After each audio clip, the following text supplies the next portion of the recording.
Today, I'm going to show you how to build this planter box. It's a dual-tiered planter box for in front of the door. It's set up right now with an irrigation system, which is going to be in a separate video. The whole front irrigation, I'm going to do a small series of videos to show you everything I did and how I set it up properly. I got a bubbler system in here. This is going to be on its own zone. I have some really just healthy, goodness in this soil here. And up here, it's quite a bit off the ground, and that's full of just good soil. So it doesn't even hit native dirt for quite a while on both these planters. That's what's nice about a raised bed, is that you can just build your own soil. So you don't have to worry about the native dirt. When you put it in the ground, you want to get things acclimated to the native dirt, so you want to mix it in your soil mix. But for the planters, you don't really need to mix the native dirt in your soil mix. Unless you want to, you can, to make it go further or something. So now I'm going to show you how I built this planter box. So stay tuned. So I had a whole bunch of 2x8s laying around from the construction of the framing of my house, and I decided to make a planter box for the front. I was just going to do a simple one, but my friend Johnny showed up and we started talking about it, and so I decided to go with a dual-tiered planter box where I can have a deeper area in the top and I could grow some vines up out of it, and then on the bottom a smaller bay that's also a raised bed, so we can do quite a bit of stuff in the front. It will also give the front of my house a little bit of character while it's still dirt, and I think my neighbors will be happy and like it. I had 8-foot sections of the 2x8s, and I wanted to do as little cuts as possible. And the lucky part was it was actually 8 feet wide in between my two posts on my little itty-bitty front porch. So I left the 8-foot boards alone, and all I had to do was cut the sides to attach them all together. I have a handy-dandy little Ryobi battery-powered circular saw, and I just started cutting so I could dry fit the boards first. I used 6 8-foot 2x8s. I stacked everything up so the bottom layer on both sides is going to be 32 inches long. So I had two 32-inch cuts, and then I also had two 16-inch cuts.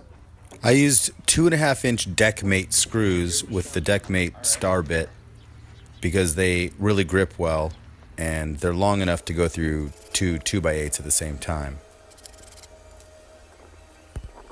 I dry fit everything first, and then I was just going to build it in place because I figured that's where it's going to go, so you might as well get the exact dimensions, get all the dimensions proper before I install it. So at the end, it will all fit and it will work just fine.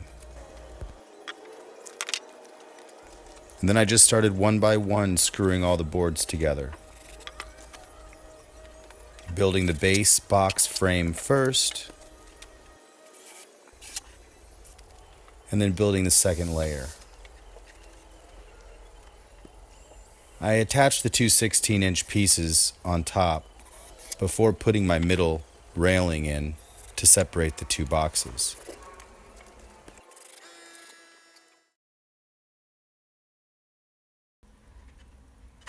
And then I secured the middle railing and the top railing.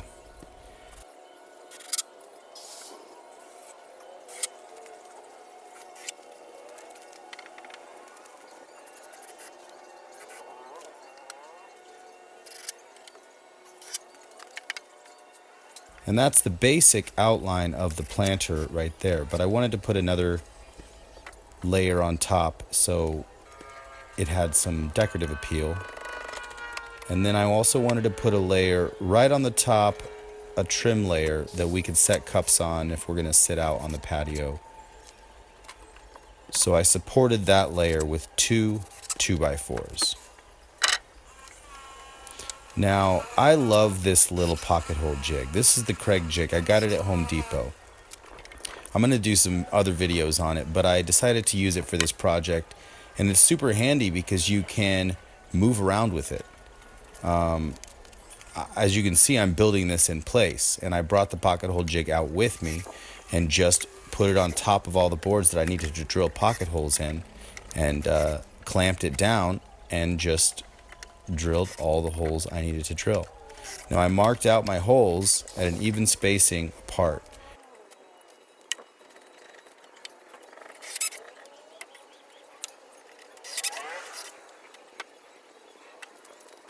So I'm measuring out the board and I'm adding a mark at every place that I want to pocket hole. I may have went a little overkill on the pocket holes, but it's better to overbuild than underbuild, in my opinion.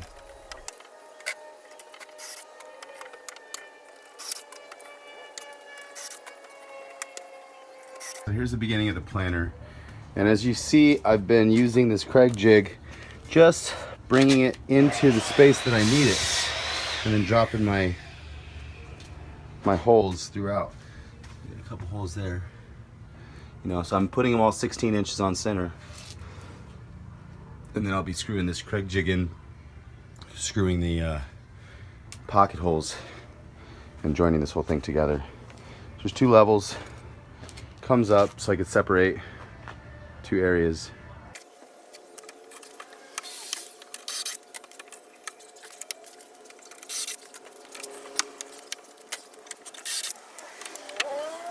Now this is my top piece right here. I'm adding the pocket holes to flip it around and add it to the very top layer. Now I just like to add all of my screws in the pocket holes. It makes it quicker. Then you can just assembly line this thing and run around with the drill and just drive them all in. So right now I'm centering everything up, making sure it's all where I need it. I'm attaching one at each end. And looks like I need to screw that board in at the bottom from the sides.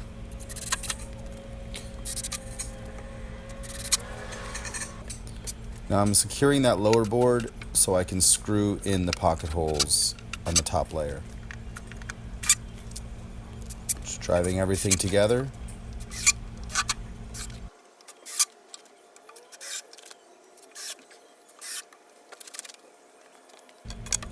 And now I can put the top trim layer on. And I also added 4x4 posts to support it. I'm screwing it in just to the frame. Now I'm sitting on it just because it was a warped board and I just wanted to apply some pressure before I screwed it down.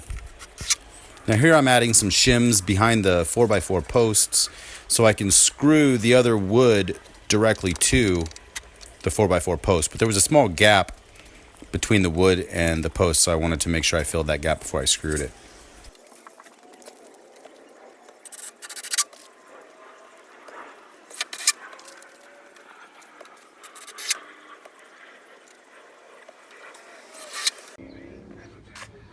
Alright, so there it is.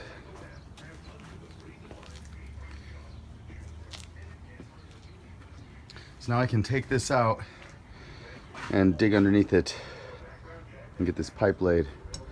Mike's over there digging the trenches for the PVC.